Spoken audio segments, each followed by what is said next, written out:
आज मैं आपको एक कहानी सुनाने जा रही हूँ जिसका शीर्षक है बैल का दूध। तो चलिए शुरू करते हैं। एक दिन की बात है। अकबर और बीरबल दोनों उपवन में बैठे हुए आनंद मना रहे थे। इतने में शाम हो गई। जब बीरबल घर जाने को उद्यत हुआ तो बादशाह ने उसे रोककर कहा, बीरबल, आज कई दिनों से मैं एक बात सोच रहा था, परंतु तुमसे कहना भूल जाता था। एक हकीम दवा बनाता है, उनमें बैल की दूध की अनिवार्य आवश्यक है। यदि तुम कहीं से उसे ला दो तो अति उत्तम हो। पता खड़का बंदा भड़का। बीरबल बादशाह अकबर की मंशा समझ में आ गया और मन में कहा कि बादशाह इस बहाने मुझे मूर्ख बनाना चाहते हैं। बीरबल बोला, इसमें घबराने की कौन सी बात है, मैं एक सप्ताह में बैल का दूध ला दूंगा। बादशाह ने कहा, 2-4 दिन और अधिक लग जाए तो कोई चिंता की बात नहीं है, परंतु दूध का आना बहुत ही लाजमी है। बहुत अच्छा, कहता हुआ बीरबल वहां से विदा हुआ।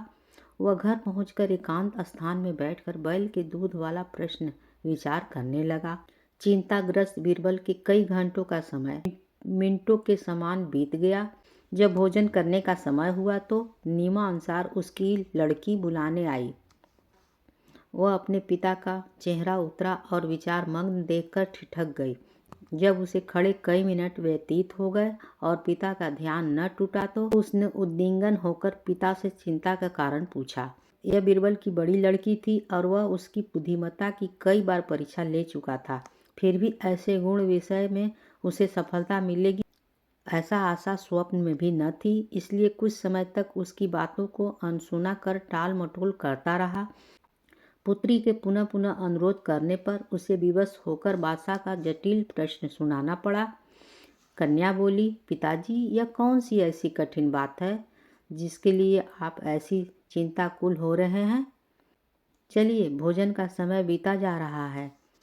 चलिए, मैं उसका उत्तर 1 हफ्ते के भीतर बादशाह को पहुंचा दूंगी। लड़की के ऐसे उत्तर से बीरबल की चिंता घटी और साहस कर भोजन करने गया। इस प्रकार 2 दिन व्यतीत हो गए तो बीरबल की लड़की ने एक नया तरकीब निकाली। वह ढूंढकर बहुतेरे पुराने वस्त्रों को घर से बाहर निकाल लाई और उसका एक गट्ठर तैयार किया।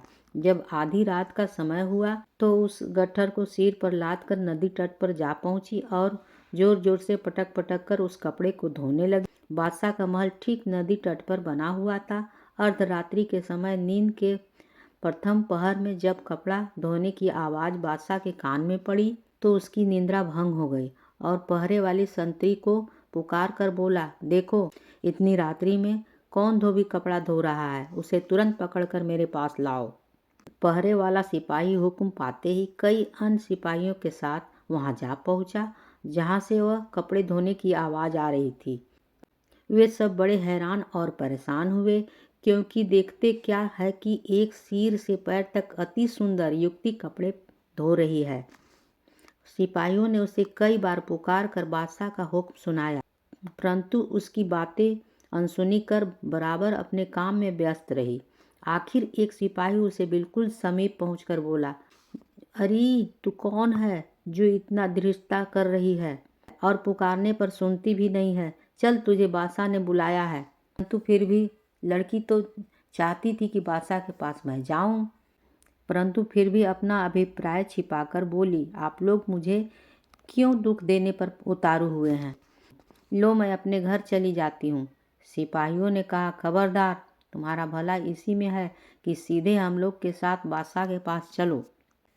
लड़की कपड़े को जहाँ गए तहाँ छोड़कर उसके पीछे हो ली और जब बादशाह के सन्निकट पहुंची तो बड़े अदब से झुककर सलाम किया और डरी सी होकर एक किनारे खड़ी हो गई। बादशाह के हुक्म का प्रतीक्षा करने लगी। अकबर क्रोध से आग बबूला हो रहा था। उसने अपनी लाल लाल आंखें निकाल कर पूछा, ए कमबख्त, तू कौन है और इस रात्रि के मध्यकाल में यहाँ कपड़े क्यों धो रही है? लड़की ने देखा कि बादशाह क्रोध में तमतमा गया है, इसलिए कांपती हुई गिड़गिड़ाकर लड़खड़ाती जुबान से बोली, श्रीमान श्रीमान, मैं तो बादशाह को उसे घबराई हुई देखकर दया आ गई और उसे सांत्वना देते हुए बोला, तू इतनी घबराती क्यों है? यदि साफ साफ बतला देगी तो तुझे माफ़ी भी दी जाएगी, अन्यथा बहुत कष्ट उठाएगी।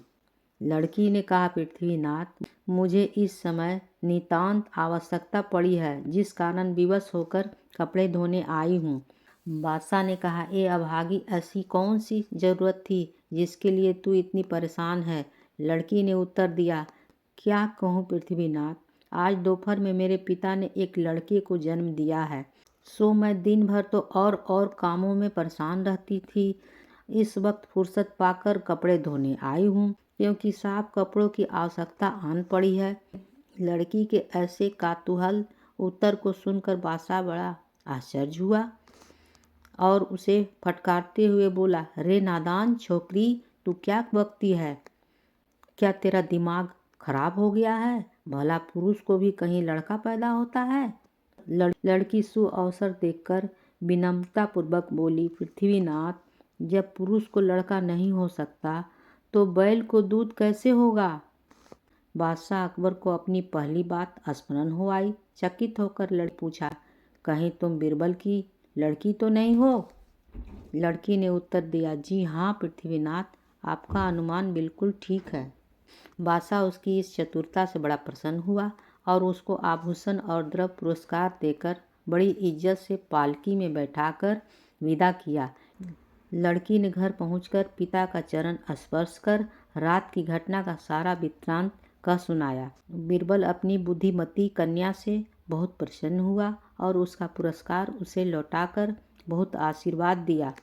कहानी होती है समाप्त।